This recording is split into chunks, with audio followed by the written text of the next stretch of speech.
Bienvenue dans la maison Siloué. J'espère que vous allez bien mes étoiles. Pour ma part, je me porte bien. Alors, je vais faire cette courte vidéo pour parler aux femmes, aux couples. Du célibat dans le mariage. C'est quoi le célibat? C'est quoi le célibat dans le mariage? Le célibat dans le mariage, c'est ce que les femmes vivent dans le mariage et les hommes. Au tout début de leur union, c'était le plaisir fou, amour fou à la folie, amour fou. Et arrivé à un certain moment donné de leur vie, cet amour commence à s'éteindre. Soit que la femme venait de sortir de l'accouchement. Après ce temps de l'accouchement, elle ne sent plus rien, ou c'est l'homme qui a été mal pendant ce temps de long travail à l'hôpital. Une fois que, après ce temps de 40 jours ou 45 jours passés, cet homme n'a plus de goût pour reprendre la sexualité. Mais à tous ceux qui ne sont pas des abonnés de la maison, je suis Sandrine Deligras, votre conseillère en hygiène intime et bien-être sur l'homme et la femme, et conseillère auprès de futures mamans ou tout court les mamans attendant un bébé, pendant leur donner des conseils pendant leur grossesse et après leur accouchement, à les aider à prendre soin de leur corps et ceux de leur bébé.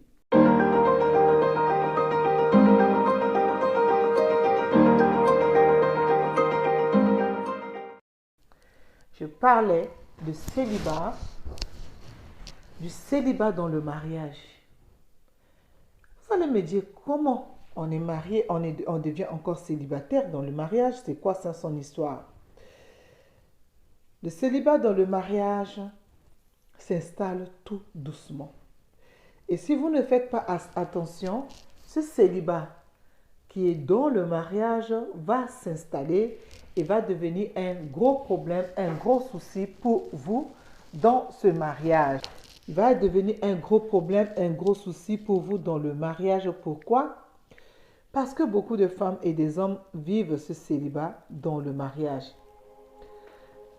Ils vivent ce célibat dans le mariage, ce que j'ai expliqué tout à l'heure. Peut-être l'homme a subi pendant le temps de l'accouchement de long travail que la femme a eu, et ça fait que il n'a pas supporté où il a vu par inattention l'enfant en train de sortir et il a vu la tête de l'enfant. Il imagine comment le yo-yo ou le jardin secret qui était petit, fermé, comment un enfant peut sortir de là. Et cela peut freiner les envies et les sensations dans le corps de l'homme. Certaines personnes, c'est seulement que des chantages où la femme te fait des chantages ou l'homme te fait des chantages, ce qui fait que ça te bloque au niveau de la tête. Même après que vous vous êtes arrangé, il y a ces chocs-là. On dit choc, on peut appeler pour l'accouchement choc post-accouchement chez les hommes ou chez la femme même. On peut appeler ces chocs émotionnels dus aux blessures de l'âme. Et cela traverse la tête de beaucoup de personnes. Et quand cela est comme ça installe ce célibat dans le mariage. Ça dit quoi? Nous, on n'a plus besoin, on n'a plus envie de l'homme, on n'a plus envie de la femme, et nous ne sentons plus les plaisirs. Ça commence à aller un jour, 2 jours, 3 jours, 1 semaine, 2 semaines, ça s'installe 1 mois. 2 mois, vous dormez dans la même chambre, mais vous ne partagez rien, sans plaisir, sans rien. Après cela, ça va s'installer tout petit, voire même que les couples vont jusqu'à se séparer de chambre. Il y a des femmes qui n'arrivent même pas à échanger avec leur mari parce que le mari, c'est quelqu'un qui est réservé. Et quand il est réservé, comment il a fait pour vous draguer? Je vous pose la question. Beaucoup de femmes me disent, ah, mon mari, il ne parle pas beaucoup, il est réservé. Non, c'est faux. Cet homme, quand il va dehors, il discute dehors. N'est-ce pas? Il discute dehors. Cherchez bien à comprendre qu'est-ce qui ne va pas dans la maison. Il y a certains hommes qui disent, ma femme, elle est timide. Non, c'est faux. Comment tu as pu aller jusqu'à la détrôner de chez elle pour ramener chez toi? Et aujourd'hui, qu'est-ce qui fait qu'elle ne peut pas parler? Ça veut dire que cette femme parle dehors. Ça veut dire que cette femme cache quelque chose en elle. C'est une souffrance qui est cachée intérieurement. Donc, il faut travailler pour enlever ces souffrances afin que ça ne reste pas et que nous ne vivons pas, nous ne continuons pas à vivre le célibat dans le mariage. Le mariage est sacré. Le mariage est très important. Nous devons nous aimer. Les temps passent tellement vite. Et si nous passons des temps dans des futilités, nous passons également la plupart de notre temps dans les disputes et les querelles. Alors, ça ne sert à rien de quereller. Cherchons à avoir des compromis et sortir de ces problèmes de célibat. Je nous invite bientôt dans la maison Siloué.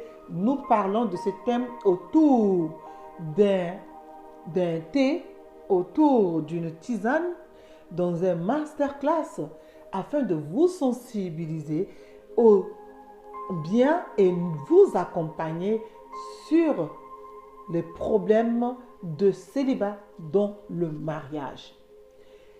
Une femme et un homme s'aiment au départ, doivent s'aimer toujours, même si un enfant vient d'arriver, doivent s'aimer toujours, même dans les moments difficiles. Moments de travail, moments de maladie, doivent toujours être soudés. Alors, pour faire cela, pose la question à ton mari. Qu'est-ce qui ne va pas? Qu'est-ce que j'ai peut-être fait qui n'a pas été bien pour toi? Ou tout simplement, crée un jeu. Moi, quand au départ, ça a commencé un tout petit peu, c'est parce que j'ai travaillé trop. Et après l'accouchement d'un enfant, pourquoi je vous disais après l'accouchement, j'ai tellement souffert pendant cet accouchement. L'enfant était sorti par la césarienne et mon époux avait peur. Mon époux avait peur, c'est si on commence encore ou soit que je vais tomber enceinte et je vais encore souffrir. Donc mon époux avait émis des réserves vis-à-vis de cela et ça a commencé à s'installer. Dieu merci pour moi, je sais l'amener à parler, je sais l'amener à s'ouvrir. Voilà, c'est une femme qui connaît bien son corps, connaît bien son homme, n'a pas de soucis. Un homme qui connaît bien sa femme et qui connaît bien son corps, connaît bien le corps de sa femme, arrive facilement à échanger. Amener des dialogues dans le couple. Échanger entre vous. Trouver des terrains de jeu. Amusez-vous comme des enfants. Cela est très important, mes amis. Amusez-vous comme des enfants. Ce n'est pas parce qu'on est des papas, on est des mamans que nous ne pouvons pas nous amuser. Ce temps-là est très important pour nous. Pour vider déjà la tête, pour nous sentir également aimés, pour nous sentir également dans la joie, n'est-ce pas? Il faut déceler cela et essayer de parler. Ne laissez pas traîner ce temps qui va amener le célibat dans vos foyers. Si vous êtes intéressé, la Maison Siloué est sur Facebook au nom aussi de la Maison Siloué sur Facebook. Et là-bas, nous avons commencé à mettre de petits challenges pour vous challenger et à vous amener à comment faire. Et comme je vous ai dit, nous allons créer de masterclass autour d'un thé. Comme ça, nous pouvons échanger et discuter un samedi tranquille à tête posée. Et je vous donne des tuyaux que j'ai donnés à mes étoiles qui me suivent et qui ont pratiqué, qui ont vu que ça a beaucoup changé.